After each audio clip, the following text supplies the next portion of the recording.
Hello everyone! Ayan, good morning po sa inyong lahat and happy Saturday!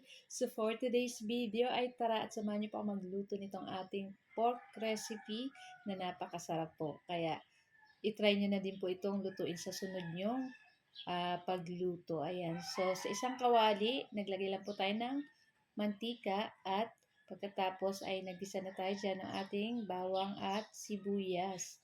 Ayan, syempre pag lumabas na po yung aroma or bango na itong ating sibuyas, nangamoy na, ay pwede na rin po natin dyan ilagay yung ating pork. So, 1 kilo po yung ating pork dyan. Ayan, halu-haluin lang po natin yan at sasangkapan na rin po natin yan ng pampalasa tulad nitong ating asin. Tapos maglagay rin po tayo ng konting soy sauce. Halu-haluin lang po natin iyan.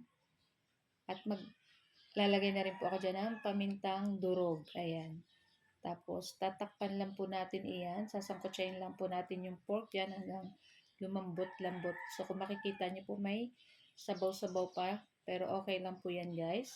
So, pwede na natin ilagay dyan yung ating pickles. So, gumamit lang tayo ng konting pickles para sa pampalasa.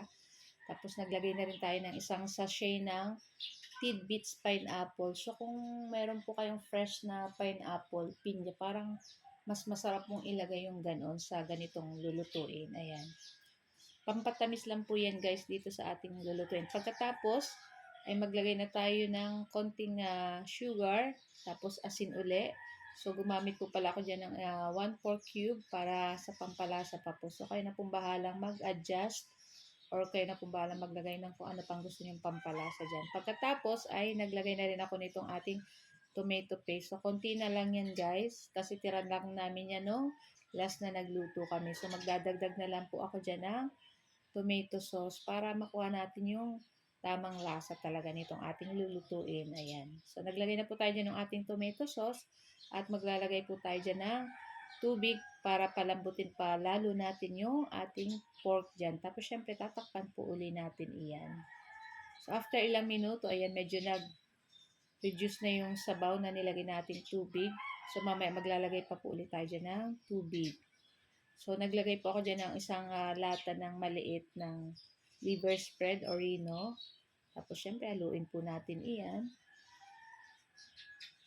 Naglagay po ulit tayo dyan ng tubig. Ayan, para pampalambot lalo dun sa ating pork at dun sa ating patatas at yung ating carrot. Ayan. So, gumamit po ako ng 2 patatas na medium size, tapos 2 carrot. Ayan. Tapos, pig-slice lang po natin yan ng ganyan. So, pag malambot na po yung ating patatas at yung ating carrot, syempre yung ating pork dyan ay super lambot na din. Ilagay na natin dyan yung ating red bell pepper, yung nasa lata po. Pwede po kayong gumamit ng fresh na bell peppers. So, after nyan, syempre luto na. Ilagay na natin dyan yung ating 3 pirasong binating itlog at iyan pa po yung nakakapadagdag ng sarap dito sa ating niluto. Ayan.